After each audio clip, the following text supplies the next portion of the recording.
성경으로 신앙 고백하심으로 7월 31일 마지막 주일 예배를 하나님 앞에 드리겠습니다. 나는 전능하신 아버지 하나님, 천지의 창조주를 믿습니다. 나는 그의 유일하신 아들 우리 주 예수 그리스도를 믿습니다. 그는 성령으로 잉태되어 동정녀 마리아에게서 나시고 본디오 빌라도에게 고난을 받아 십자가에 못 박혀 죽으시고 장사된 지 사흘 만에 죽은 자 가운데서 다시 살아나셨으며 하늘에 오르시어 전능하신 아버지 하나님 우편에 앉아 계시다가 거기로부터 살아있는 자와 죽은 자를 심판하러 오십니다. 나는 성령을 믿으며 거룩한 공교회와 성도의 교제와 죄를 용서받는 것과 몸의 부활과 영생을 믿습니다. 아멘. 찬송가 370장 주 안에 있는 나에게 함께 찬송합니다.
오늘 우리에게 주신 하나님 말씀은 신약성경 빌립보서 3장 7절에서 9절 말씀입니다. 신약성경 321면에 있습니다. 이 말씀 봉독할 때 살아계신 주님의 음성을 들을 수 있기 바랍니다. 빌립보서 3장 7절에서 9절 말씀 지금 봉독합니다. 그러나 무엇이든지 내게 유익하던 것을 내가 그리스도를 위하여 다 해로 여길 뿐더러 또한 모든 것을 해로 여김은 내 주 그리스도 예수 아는 지식이 가장 고상하기 때문이라. 내가 그를 위하여 모든 것을 잃어버리고 배설물로 여김은 그리스도를 얻고 그 안에서 발견되려 함이니 내가 가진 의는 율법에서 난 것이 아니 오직 그리스도를 믿음으로 말미암은 것이니 곧 믿음으로 하나님께로부터 난 의라. 아멘. 오늘 봉독한 말씀으로 그리스도 안에 있는 나, 이런 제목으로 말씀을 상고하면서 피차 은혜를 나눕니다. 그리스도 안에 있는 나. 성경을 읽다 보면 자주 반복되는 말씀이 있습니다. 특별히 서신서에 많이 나타나는 단어가 있습니다. 그것은 예수 안에서, 그리스도 예수 안에서, 주 예수 안에서, 그리고 그리스도 안에서 반복되어서 나옵니다. 이 말씀들은 한 의미의 다른 표현이라고 볼 수 있습니다. 그렇다면 성경에서는 왜 예수 안에서, 그리스도 안에서, 그리스도 예수 안에서라는 말씀을 반복해서 기록하고 있을까요? 예를 들어서 데살로니가전서 5장 18절 말씀을 봅니다. 범사에 감사하라. 이것이 그리스도 예수 안에서 너희를 향하신 하나님의 뜻이니라 말씀하고 있습니다. 여기 범사에 감사하는 일은 사람으로서는 불가능한 일입니다. 여러분 생각해 보십시오. 어떻게 매번 매순간 감사할 수 있습니까? 사람의 힘과 노력으로 할 수 있는 일이 아니라는 말씀입니다. 성경에서 하라고 하는 것은 사람의 지혜와 지식으로는 절대 할 수 없는 것들입니다. 성경에는 천국에 가는 방법을 제시하지만 이건 역시 사람의 노력으로는 할 수 없습니다. 안 됩니다. 아예 포기라는 뜻입니다. 범사에 감사라는 말씀도 사람이 감사해야지라고 결심한다고 되는 일이 결코 아닙니다. 그것은 불가능한 일이라는 말씀입니다. 그러면 우리가 범사에 어떻게 감사합니까? 그 비결이 바로 예수 안에서만 가능하다는 얘기입니다. 그 근거가 되는 말씀이 요한복음 15장 5절에 나타납니다. 나는 포도나무요 너희는 가지라. 그가 내 안에 내가 그 안에 거하면 사람이 열매를 많이 맺나니 나를 떠나서는 너희가 아무것도 할 수 없습니다. 여러분, 우리는 예수님을 떠나면 아무것도 할 수 없는 존재입니다. 그래서 예수 안에서, 주 안에서, 그리스도 예수 안에서를 반복하여 기록한 것입니다. 주 예수의 도우심으로 말씀이 내게 이루어지는 것입니다. 그렇기 때문에 우리는 끊임없이 예수 그리스도를 바라보아야 합니다. 가지는 포도나무에 붙어 있기만 하면 열매를 맺습니다. 가지 스스로는 절대로 열매를 맺지 못합니다. 그것이 바로 예수 안에서라는 뜻입니다. 그리스도인은 예수님께 붙어 있으려는 노력만 해야 합니다. 그것이 바로 말씀 암송과 부르짖는 기도입니다. 교회에서 하는 모든 행사는 거의 다 사람에게 집중을 합니다. 하나님께 집중한다고는 말하지만 결국은 사람 중심의 행사가 대부분입니다. 사람들이 모여야 하고, 사람들이 즐겁고, 사람들이 멋지고, 사람들이 행복하고, 사람들에게 멋있게 보여야 합니다. 그래서 연습하고 세련되게 프로답게 모든 행사를 준비해서 짜잔 하고 화려하게 행사를 마쳐야 합니다. 그래서 사람들에게 정말 멋있다, 정말 잘했다, 정말 수고했다, 이런 소리를 사람들에게 들어야 또한 성공적인 행사를 했다, 성공적인 예배를 했다고 생각을 합니다. 주님이 좋아하시는지 안 좋아하시는지, 그리고 그 행사에 참여하는 사람들이 성령의 열매를 맺고 있는지 못 맺는지는 전혀 관심을 갖지 않습니다. 오직 행사에만 집중을 합니다. 예를 더 들어보면 성가대가 감사에 대한 찬양을 한다고 하면 내가 정말 감사하고 있는지를 회개하고 반성하고 그렇게 살리라고 결심하면서 성가대 찬양을 하지 않습니다. 오직 음정, 박자, 화음, 얼마나 조화를 잘 이루는지, 사람들에게 얼마나 내가 열심히 성가대에 참여하는지, 그것이 중요할 뿐입니다. 그래서 행사를 아무리 많이 해도 사람은 바뀌지 않고 세월만 흘러가고 감사의 찬양을 불렀지만 집에 돌아가서는 짜증을 내는 것입니다. 그것은 사람 중심의 열매를 맺지 성령의 열매를 맺지 못한 것입니다. 그렇기 때문에 우리는 예수님께 집중을 해야 합니다. 예수님께 집중하는 가장 좋은 방법 중에 하나는 말씀을 암송과 찬송과 기도입니다. 최소한 우리는 평생 이러한 노력을 해야 합니다. 암송한 말씀이 내게 이루어지도록 주님께 기도로 부탁할 때 주님이 내 안에서 역사하시는 것이 바로 그리스도 안에서 이루어지는 것입니다. 우리 인간에게는 기본적인 욕구가 있습니다. 먹는 것, 입는 것, 그리고 생식하는 모든 것은 사실 다 동물들이 가진 욕망이지만 인간도 동물에 속해 있기 때문에 벗어날 수 없는 욕망이 되는 것입니다. 인간이 가진 여러 가지 기본 욕구들을 종합해서 보면 세 가지 정도로 짚어서 말할 수가 있습니다. 첫째는 생존 욕구입니다. 살고 싶은 욕망이라는 말씀입니다. 세상 어느 누구도 이 생존 욕구를 제외한 채 하나님 앞에 예배하는 사람은 한 사람도 없습니다. 우리 모두 살고 싶은 욕망이 있는 것입니다. 기본적으로 생존욕은 아주 강한 것입니다. 사람 목숨은 모진 것입니다. 이제 죽어야 할 사람도 의식적이든 무의식적이든 간에 마지막 순간까지 살고 싶은 것이 사람의 생존 욕구입니다. 때때로 살고 싶다는 욕구는 반대작용을 일으켜서 이런 말도 하게 됩니다. 죽고 싶다. 나이 많은 어르신들이 가끔 살기가 어려울 때 내가 죽었어야지. 내가 진작 죽었어야 돼. 그래야 이 꼴 저 꼴 안 볼 건데. 여러분, 그 말이 무슨 말입니까? 살고 싶다는 강한 욕구의 표현입니다. 죽고 싶다라는 말은 살고 싶다보다 더 살고 싶은 욕망의 표현입니다.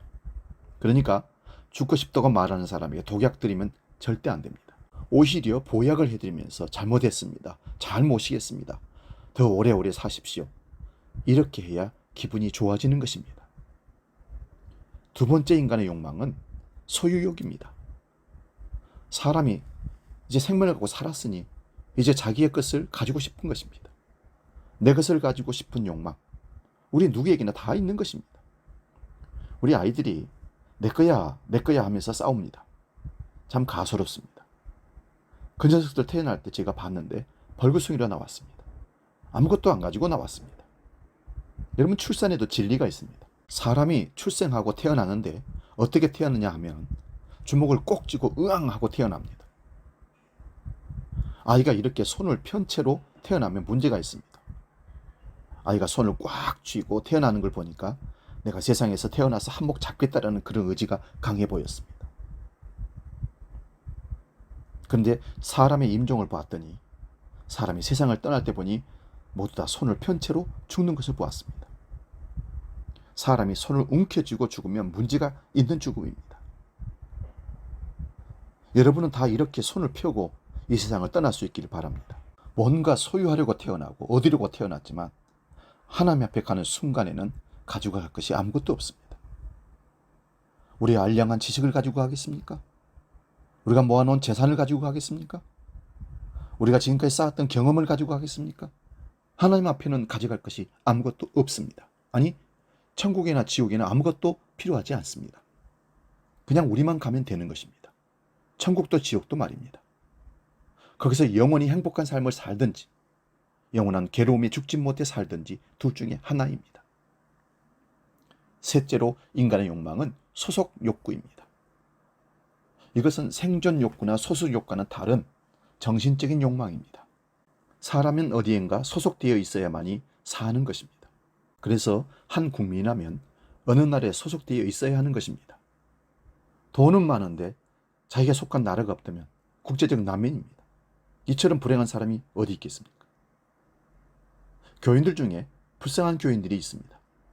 교인은 교인인데 교회에 소속되지 않은 사람도 있습니다. 등록을 안 하고 숨어서 다니는 교인들이 너무 많습니다. 오늘은 이 교회, 내일은 저 교회. 오늘은 이 부흥회, 내일은 저 기도원. 여러분, 이런 식으로 지내면 건강한 교인이 결코 될 수가 없습니다. 여러분, 예수 믿는다라고 하는 것이 무엇일까요?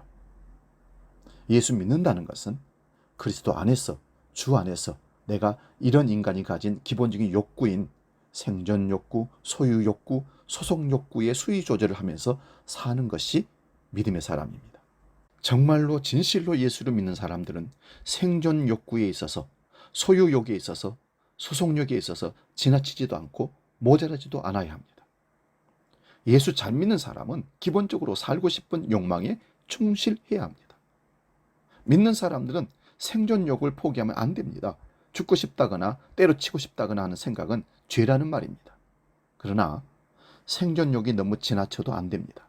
그저 적당히 살 만큼 살았으면 갈 때를 대비해야지 80, 90 인생을 150세로 만들려고 하고 불로초를 찾아서 먹으려고 하고 세포를 떼다가 복제인간을 만들고 거기서 장기를 떼다가 자동차 부품을 끼듯이 그렇게 해서 수백 년을 살고자 하는 이 욕망 때문에 사람들이 얼마나 많은 죄를 짓고 있는지 모릅니다.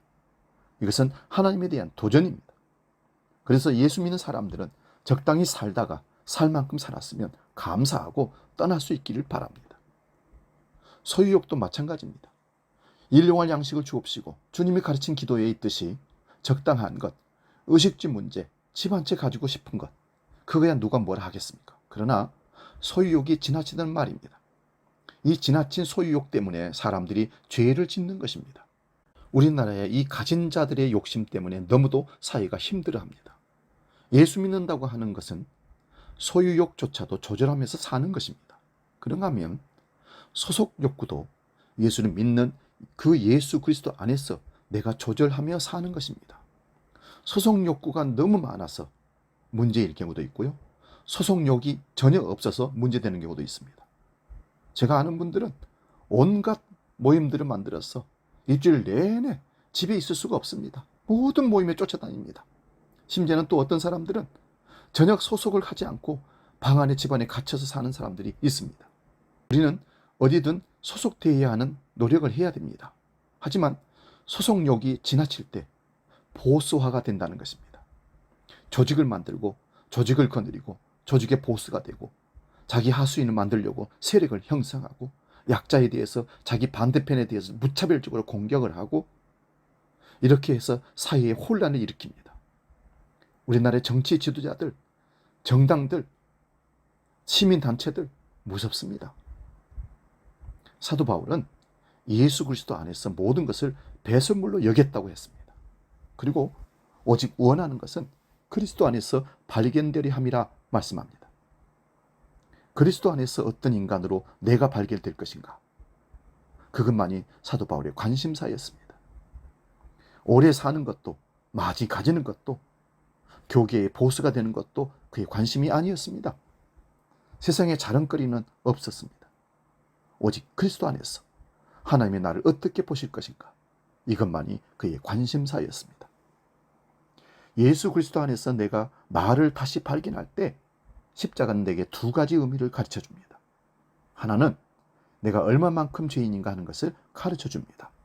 내가 얼마만큼 죄인입니까? 주가 마땅한 죄인이었습니다. 하나님이 나를 값주고 사셨는데 무슨 값을 지불하셨는가 하면 예수 그리스도 독생자 십자가에 희생시키셔서 그 값으로 저와 여러분들 나를 사셨습니다. 나는 죽어야 마땅할 사형수였습니다. 죽어야 마땅할 죄인이 주님께서 대신 죽으심으로 살았다고 하는 그 귀한 메시지를 십자가는 우리에게 가르쳐주고 있습니다. 십자가의 두 번째 의미는 내가 얼마만큼 가치 있는 자인가를 가르쳐주는 것입니다. 예수님이 나를 값주고 사셨는데 독생자 아들을 그 희생을 통해서 나를 사셨다면 하나님 앞에서 나의 가치는 적어도 하나님의 아들의 가치가 있는 것입니다. 하나님의 아들과 딸인 것입니다. 세상이 여러분을 어떻게 평가하든지 간에 하나님 앞에서 저와 여러분은 아들이고 딸인 것입니다. 이것을 십자가가 우리에게 가르쳐 줍니다. 십자가 안에서 여러분을 발견할 수 있기를 바랍니다. 하나님의 자녀로서의 여러분을 확인할 수 있기를 바랍니다. 죽을 죄인 살려주신 하나님의 은혜 안에서 모든 욕망에 대해서 재조정하시기 바랍니다. 그렇게 할 때 우리 마음속에 무엇이 있습니까? 십자가 안에서 나를 발견할 때 만족이 있습니다. 죽을 죄인 살려주셨습니다. 죽어야 할 존재 자체가, 멸망받아야 할 존재 자체가 구원을 얻고 영생을 얻었습니다. 다른 것은 이제 부수적인 것입니다. 얼마나 더 사느냐, 얼마나 더 가졌느냐, 얼마나 더 누리느냐, 그런 것은 부수적인 일이 된다는 말씀입니다. 그리스도 안에서 만족이 있어야 하겠습니다. 여러분, 왜 믿습니까? 무엇 때문에 신앙생활 하십니까? 여러분, 그리스도 안에서 만족한 삶의 비결을 배울 수 있기를 축원드립니다. 여러분, 사자가 동물 중에 맹수입니다. 닥치는 대로 물어뜯을 것만 같지만, 그러나 사자가 포식한 다음에는, 만족한 상태에서는 앞에 얼룩말이 얼씬거리거나 사슴이 지나가도 멀뚱멀뚱 쳐다보면 봅니다. 달려들지 않습니다. 왜 그럴까요? 만족하거든요. 그리스도 안에서 만족한 사람은 앞에 명예가 얼씬거려도, 부정한 돈이 얼씬거려도 멀뚱멀뚱 보고 마는 것입니다. 왜요? 더 욕심이 없거든요. 만족하기에 욕심을 내지 않는 것입니다. 그리고 그리스도 안에서 만족한 사람은 감사가 있습니다. 그리스도 안에서 자기를 발견한 사람은 감사할 줄 아는 사람입니다. 옛날에는 소유에 집착하고 알량한 명예에 집착할 때는 매사에 불평이고 매사에 짜증이고 오르고 올라도 계속해서 갈증이 있었습니다. 그러나 그리스도 안에서 나를 재조명해 볼 때, 나를 발견할 때 이제는 모든 것이 감사밖에 없습니다. 저 여수 신풍 애양원이라는 곳이 있습니다. 순교자 손영한 목사님의 기념관이 있는 곳입니다. 거기에 제가 언젠가 한번 갔다 온 적이 있습니다. 30여 년 전으로 생각하는데, 그때 손영한 목사님 설교집이라고 아주 얇은 책이 발행되어 있어서 그때 제가 샀습니다. 사서 읽어보니까 그 얇은 책에 감사라는 설교가 5편이나 있었습니다. 그리고 그것을 읽고는 참 이상하다 생각이 들었습니다. 손영한 목사님 목회하는 교회는 전부가 나병 환자들이 아닙니까? 그 사람들에게 뭐 할 말이 있어서 감사라는 말을 5편이나 설교를, 그 얇은 책의 반 이상을 감사라고 설교했을까? 그리고 제가 그 첫 편을 펼쳐보는데 너무 충격적인 말씀을 7가지를 감사하라고 합니다. 이제 물 주신 은혜에 감사할 것. 저는 그 문장을 읽는 순간에 마음에 울컥하는 감정이, 내가 언제 물 한 모금 마시면서 감사했나? 비싼 음식 먹고 감사하고, 그저 커피 나오면 감사하긴 했는데 물 마시면서는 감사 안 했거든요. 사실은 물이 제일 귀하거든요. 물 마시면서 하나님 감사합니다. 여러분, 그래 본 적이 있습니까? 두 번째, 햇빛 주신 은혜에 감사할 것. 햇빛 쳐다보면서 짜증스럽다고 생각하고, 덥다고 생각하고, 양산 터 받치면서 모자 쓰면서 불평했었지 감사한 적은 없거든요. 우리는 너무나 햇빛이 많은 나라인데 감사를 모르고 삽니다. 옥토를 주신 하나님께 감사할 것. 죽을 죄에서 살려주신 은혜를 감사할 것. 지금까지 생명 연장시켜 주심에 감사할 것. 앞으로 영원한 영생의 나라를 보정해 주신 것 감사할 것. 저는 그 설교를 읽으면서 눈물이 나오는데 주체할 수가 없었습니다. 하나님 감사합니다. 기본적으로 받은 거 다 받았는데 감사보다는 원망하고 불평하고 짜증스럽게 생각하고, 자기는 일이 안 풀린다고 생각하고 아무것도 못 받았다고 생각하고 기도해도 응답이 없다고 생각하는 우리 이 모습 속에 하나님께서 기본적인 감사를 다 주셨구나 생각을 했습니다. 사랑하는 여러분, 감사할 수 있기를 바랍니다. 우리 기도 제목이 십자가 안에서 달려져야 합니다. 감사는 축복을 받는 그릇인 것입니다. 감사는 하나님의 복을 받는 그릇입니다. 감사의 그릇을 넓힐 때 모든 것이 감사인 것입니다. 마지막으로 또한 십자가 안에서 우리는 이제 받은 바에 만족하고 감사할 때 나눔을 실천할 수 있습니다. 이제 먹고 살만하면 나머지는 내 것이 아닙니다. 나눌 줄 알고 베풀 줄도 알고 다른 사람에 대해서 배려할 줄도 아는 것이 십자가 예수 안에서 믿음 생활하는 사람들의 모습이라는 말씀입니다. 수백만을 누구한테 주라는 말이 아닙니다. 나눔이라고 하는 것은 작은 부분에서부터 실천할 수 있어야 합니다. 사랑하는 여러분, 나눔을 통해서 삶에서의 전도 실천할 수 있기를 바랍니다. 이게 생활 전도입니다.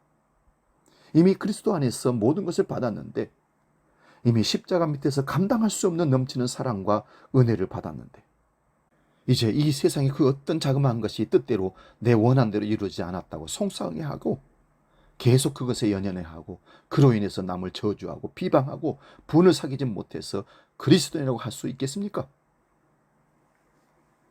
주님께서는 산상수훈에서 왜 저 부자들을 보라, 저 권력자들을 보라 하지 아니하시고 저 공중에 나는 새를 보라, 저 들에 피는 꽃을 보라고 하셨을까요?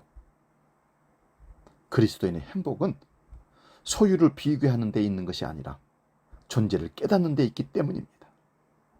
그리스도 안에서 내가 누구인가를 깨달았을 때 비로소 참 만족과 가슴 벅찬 감사와 밀어넣는 나눔을 사람들에게 느끼고 체험할 수가 있는 것입니다.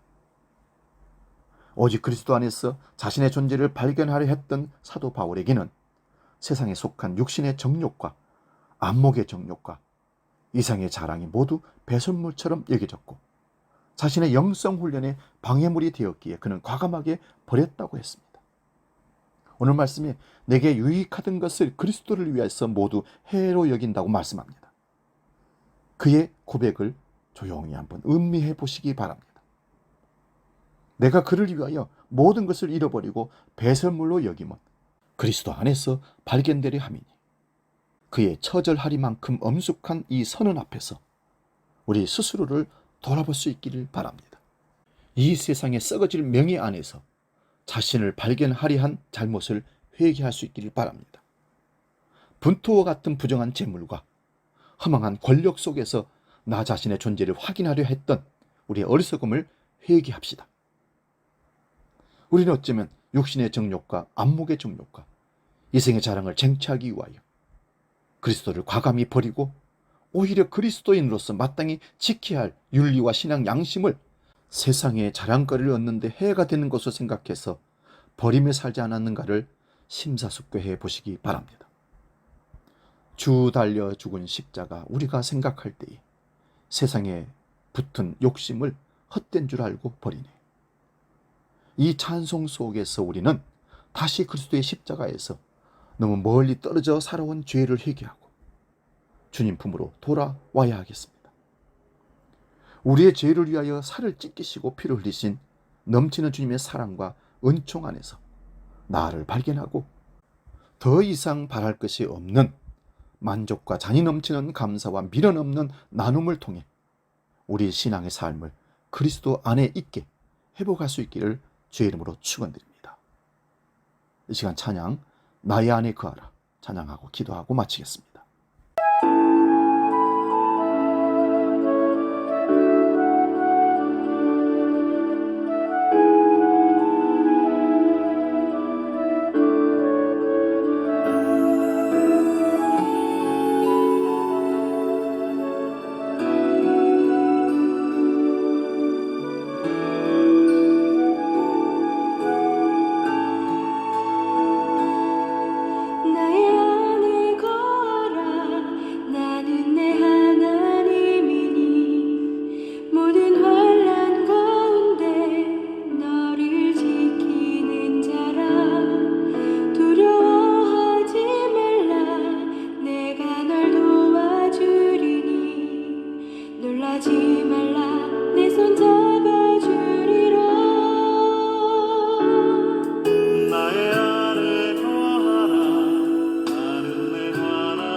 두려워하지 말라.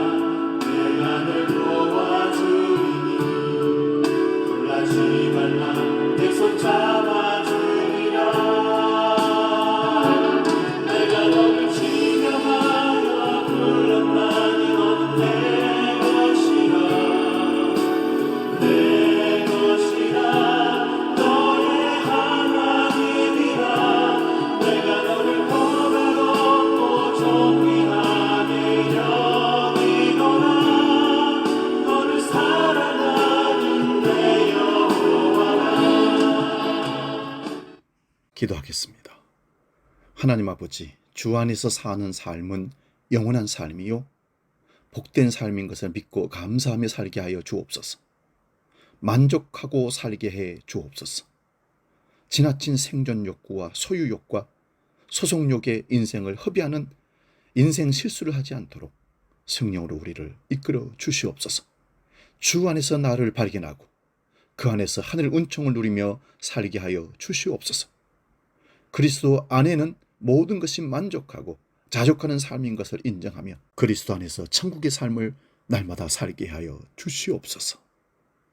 이제는 오늘 드려진 헌금을 넣고 봉헌 기도합니다. 은혜로우신 아버지 하나님, 늘 우리를 보호하시고 베푸시고 채우시고 인도하셔서 감사합니다. 오늘도 하나님께 거룩한 예배할 때 우리 마음을 주께로 향하게 하시고 물질을 구별하여 거기다 믿음을 담아 하나님께 예물 드릴 수 있는 기회 주셔서 감사합니다. 신앙의 기본인 11조를 정직히 구별하여 드립니다. 주여 흠량하여 주옵소서. 신앙의 원리인 감사를 하나님께 기억하여 드립니다. 받아 흠량하여 주옵소서. 사명을 깨닫고 건축의 예물을 선교헌금을 1,000번제를 드립니다. 주여 동일한 은혜로 믿음으로 고백하며 드리오니 받아 흠량하시고 힘들고 어려운 시대에 물질 때문에 시험당하거나 곤란당하지 않도록 주께서 채우시고 인도하셔서 살아계신 하나님이 우리 삶의 현장에서 경험될 수 있도록 역사하여 주시옵소서. 예수님의 이름으로 축복하며 기도하옵나이다. 아멘. 317장 부르면서 봉헌하겠습니다.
이어서 교회 생활소식 안내합니다. 주보를 참고할 수 있기 바랍니다.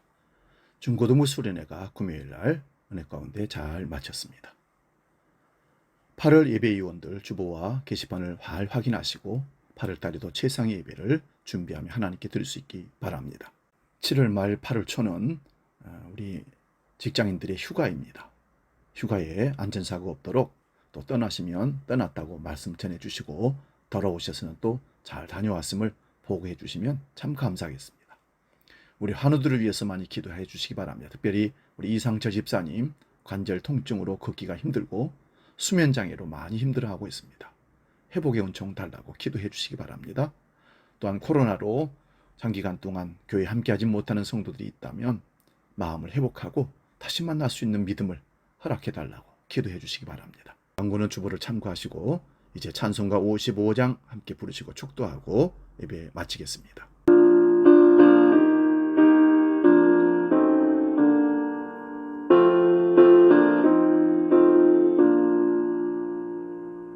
주 이름으로 모여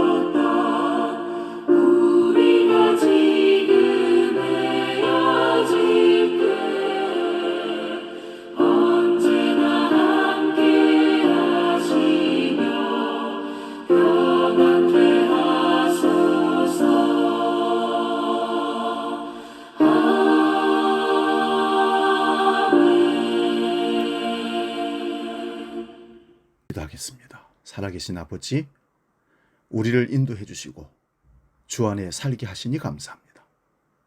주 안에 발견된 나를 늘 하나님께 감사하게 하시고 그 안에서 참된 천국의 만족의 삶을 살게 하시며 어디서든지 주 안에 있게 하시고 주 안에서 모든 삶을 해석하며 만족한 천국의 삶을 누려 많은 사람들에게 그리스도 예수를 자랑하는 복된 삶을 살아내도록 우리를 이끌어 주시옵소서. 이제는 우리 주 예수 그리스도의 은혜와 아버지의 크고 놀라우신 사랑과 성령 하나님의 지키시고 보호하시는 은총의 크신 역사가 주 안에서 나를 발견하고 만족한 천국의 삶을 살기로 결단하며 나아가는 모든 믿음의 식구들 머리 위에 지금부터 영원히 함께 하시기를 간절히 축원하옵나이다. 아멘.